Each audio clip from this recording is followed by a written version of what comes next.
Today is Friday, April 16th. Back on this day in history, the U.S. Post Office issues the first book of stamps in 1900. The stamps were 2 cents apiece and came in books of 12, 24, and 48.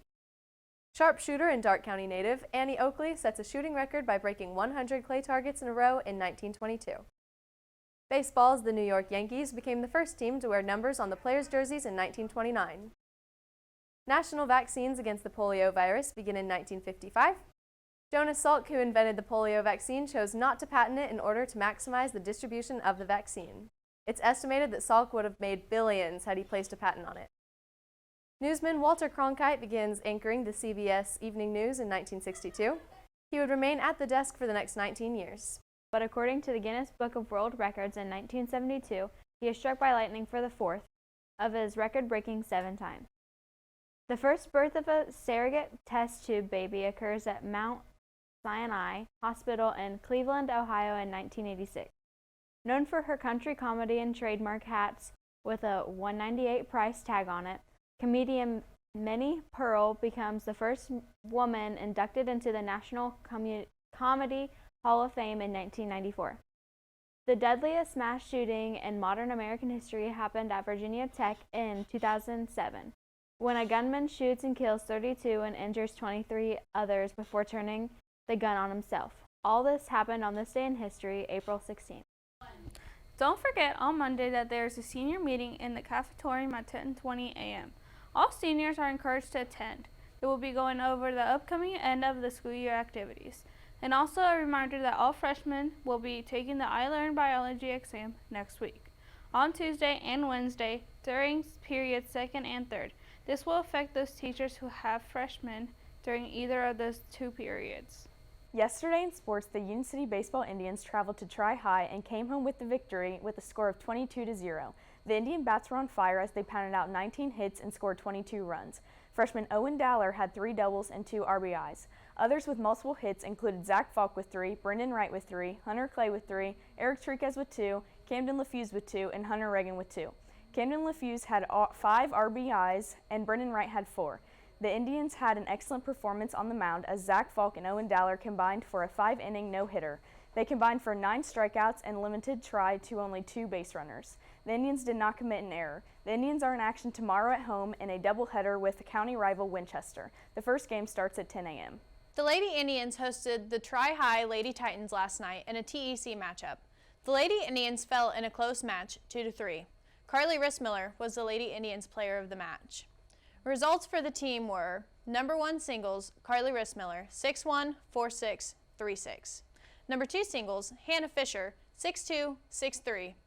Number 3 singles, Christina Sawinski, 4-6, 2-6. Number 1 doubles, Emily Evans and me, 3-6 to 4-6. Number 2 doubles, Cameron Fisher and Maddie Abel, 6-0, 6-0. The Lady Indians fall to 1-3 on the season and are back in action on Monday at Union County. And before I get into lunch, I got a fun fact for you. I'm actually a floating body, but you don't get to test that theory, only I know. And I know what you're thinking now, but lunch man, what's Monday's lunch? Well, just be quiet so I can get into it.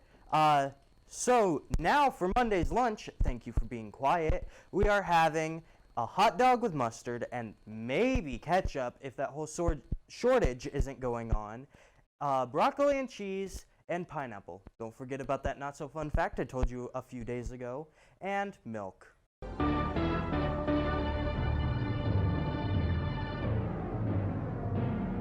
Science.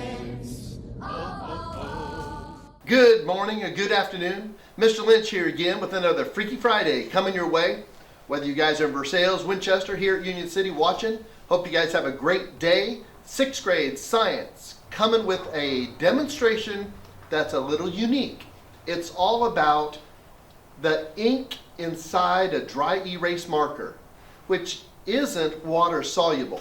If you take ink from even an ink pen or another marker, a permanent marker, and you put water on it, it'll actually start to fade away and blend in with the water. Well, here's what we're gonna do.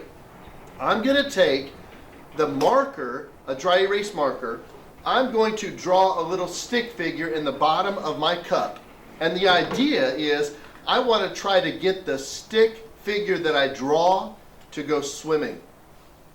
That's right. The water that I pour in the cup should cause the ink from the dry erase marker to lift right off the bottom of the cup, and actually the ink sticks to itself and doesn't mix with the water. I will tell you, I've had a couple successes and a couple failures, so we're going to give this a try, okay? This is something you certainly can try to do at your house. Dry erase marker. I'm not a really super great artist, but we're going to do the best we can. I've got the man inside there. You can see that. I'll put the cap back on. We're going to take a little bit of water and pour down into the cup.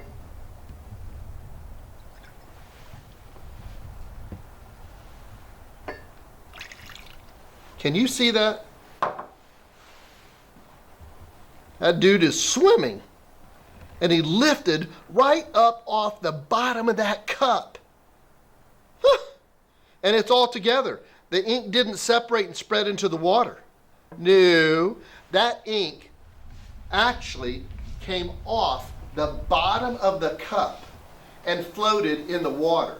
All because this is not a water-soluble ink. That's why when you use it on the board, they have to have a rag and they wipe it off, and it doesn't smear. It comes off really easily. What about that? Dry erase marker, not water-soluble, and we made a guy swim in the water right off the bottom of the cup. How about that, guys? Well, maybe you could try that sometime on your own. You guys have a great day out there.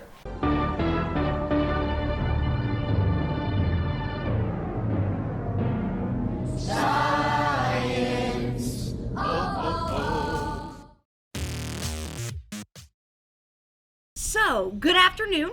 Nope, I don't want to. I want to start over.